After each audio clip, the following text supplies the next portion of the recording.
On May 20th, 2009, the world realized American Idol was rigged. Textgate was the name of the infamous voting scandal, led by employees at AT&T who created power texts from demo phones that allowed individuals to vote for contestant Chris Allen. Now, Chris Allen was a very talented singer, but it was obvious throughout the whole season that Adam Lambert, the runner-up, was absolutely crushing the competition. Not once during the entire season did the judges criticize his singing. It was near perfect. Some even suggest his performance of Mad World is the best in American Idol history. Though when Adam lost in the finale to Chris, it started to raise suspicion. But what was uncovered would lead to American Idol's downfall, viewership dropping by the millions, and fans losing trust in the brand forever. Now, you're probably thinking, come on, fans were just upset their favorite singer didn't win. Isn't this outrage a little unreasonable? Well, while some of that may be true, AT&T admitted their employees did manipulate some votes, but they vehemently denied it had any impact on the final outcome. AT&T was one of American Idol's largest corporate sponsors. They set up the voting gateway so fans could text message to abbreviated numbers like Idols 1, deciding who moved forward in the competition. Fans also had the ability to call an 866 phone number or vote online. However, texting was by far the most popular voting method since 2003. Every single year, there were claims the votes were unfair. In season 4, 3 contestants had their numbers mixed up. The wrong numbers appeared on screen, resulting in millions of votes being voided. A company called Intimate Encounters, which was a sex hotline. Imagine all those people accidentally texting a sex line trying to vote for their favorite singer. But season 8 was the first time there was an admission of foul play. Chris Allen was from Conway, Arkansas, and the entire state was rooting for him. On the night of the finale, watch parties were organized, some with up to 2,000 people attending. A few employees from AT&T got caught up in the hype. They brought demo phones to these parties and provided texting tutorials to anyone interested. Basically, they taught people how to send power texts where each person could vote for Chris 10 times with just one button press. One voter, Bobby Kierna, confessed to voting for Chris Allen 10,840 times in an AT&T texting zone that had been set up there. However, AT&T tried to reassure everyone that this fraudulent activity did not impact the outcome because it was, quote, quite a leap to suggest a few individuals could have impacted the final results.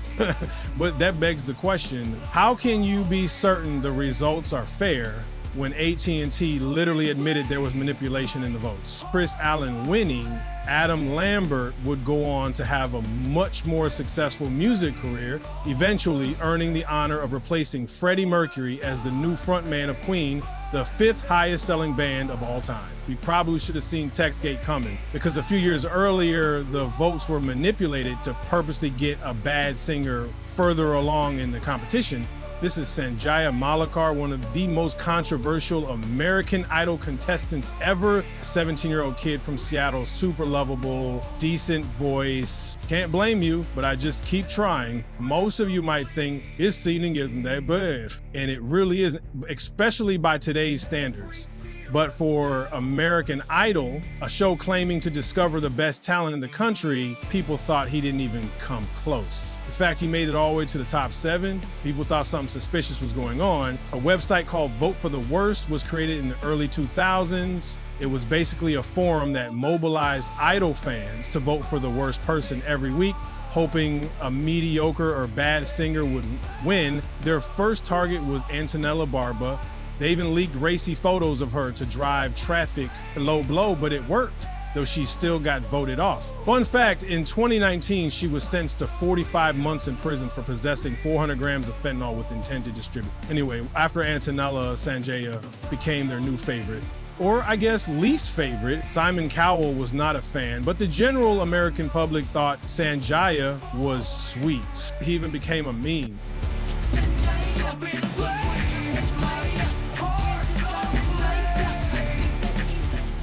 Howard Stern loved Vote for the Worst. It brought the site millions of viewers weekly, mainstream coverage, interviews, the works. There's no concrete proof that this site manipulated votes, but with that much traffic, it almost certainly had some influence. Their founder, Dave Delaturza, even admitted, "We're not necessarily rigging the process. We're just showing this isn't a legit talent competition. It's reality TV.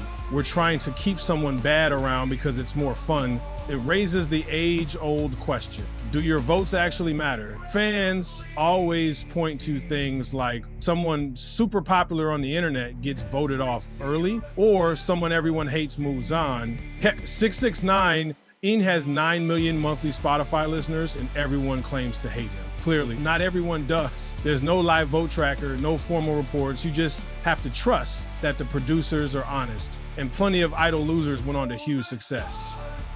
Chris Daughtry finished 4th in 2006, sold 21 million records. Tori Kelly didn't make it past the second round, went 4x platinum. Lauren Elena was runner-up in 2011, went 11x platinum. The show favored the WGWG, white guy with guitar.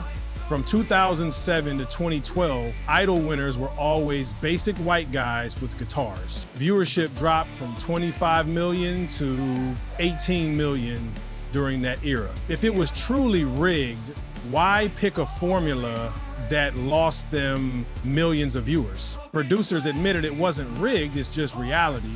Young girls and moms made up the majority of voters, so of course nice guitar playing guys won popularity contests. At the end of the day, is Idol rigged? Probably not 100%.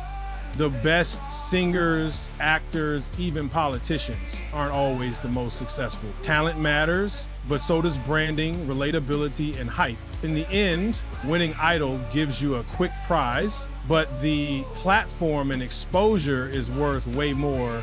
And what you do with that, that's on you.